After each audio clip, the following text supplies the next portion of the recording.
అత్తమ్మ, పూజ, నాకు ఆంటర్‌ప్రెన్యూర్ అవ్వాలని చాలా ఇష్టం అత్తమ్మ. కానీ ఒక్కోసారి అవుతాను అనిపిస్తుంది, ఒక్కోసారి అవలేనేమో అనిపిస్తుంది. ఎందుకు అలా అంటారు?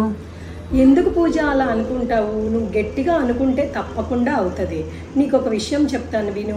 ఒకసారి శ్రీకృష్ణుడు దుర్యోధనుని పిలిచి, నీ రాజ్యంలో ఎవరైనా మంచి వాళ్ళు ఉంటే వెతికి తీసుకొనిరా, నీకు కానుకిస్తాను అంటాడు. అప్పుడు దుర్యోధనుడు పొద్దున్నుంచి సాయంకాలం వరకు వెళ్ళి వెతికి వచ్చి, కృష్ణ ఎవరూ లేరు అని చెప్తాడు. అప్పుడు మళ్ళీ శ్రీకృష్ణుడు ధర్మరాజుని పిలిచి, ధర్మరాజా, నీ రాజ్యంలో ఎవరైనా చెడ్డవాళ్ళు ఉంటే వెతికి తీసుకొనిరా, నీకు మంచి కానుకిస్తాను అని చెప్తాడు. మళ్ళీ ధర్మరాజు కూడా పొద్దున్నుంచి సాయంకాలం వరకు తిరిగి ఎవరు లేరు బావా అని వచ్చి చెప్తాడు. అంటే వాళ్ళ భావం ఎలా ఉంటే మనకు అలా జరుగుతుందని అర్థమైందా పూజ? ఇంకొంచెం డీటెయిల్గా చెప్పరా అత్తమ్మ? నీకు అర్థమయ్యేలాగా చెప్తాను విను.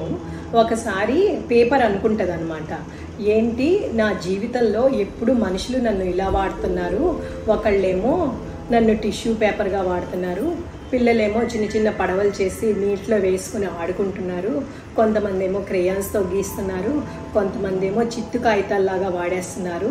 ఇలా రకరకాలుగా మనుషులు పేపర్ని రకరకాలుగా వాడుకుంటారు కదా. వాడుకున్నప్పుడల్లా ఆ పేపర్ మనసులో గట్టిగా పాజిటివ్గా అనుకుంటుంది అనమాట. ఎప్పటికైనా సరే నేను జీవితంలో స్వామి పాదాల చెంతకు చేరి నా జీవితం ధన్యం అవ్వాలి అని ప్రతిసారి గట్టిగా బలంగా పాజిటివ్గా కోరుకుంటూనే ఉంటుంది అనమాట. ఒకరోజు ఏమవుతుందంటే, ఒక పరమ భక్తుడు రామకోటి రాస్తాడు. ఇన్ని పేజీలు రామకోటి తీసుకొచ్చి ఆ భగవంతుడి పాదాల చెంత పెడతాడు. అప్పుడు ఇంకా ఆ పేపర్ యొక్క ఆనందము ఇంకా నీకేమని చెప్పను.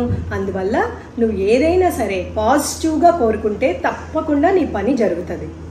చాలా బాగా చెప్పారు అత్తమ్మ. ఇక నుంచి నా బుర్రలో నెగిటివ్ థాట్ అనేది పెట్టుకోను, ఎప్పుడూ పాజిటివ్గానే ఆలోచిస్తాను. మీకు నచ్చితే కమెంట్ చేయండి, లైక్ చేయండి, షేర్ చేయండి, సబ్స్క్రైబ్ చేయండి. మీతో అనురాధ కంచర్ల.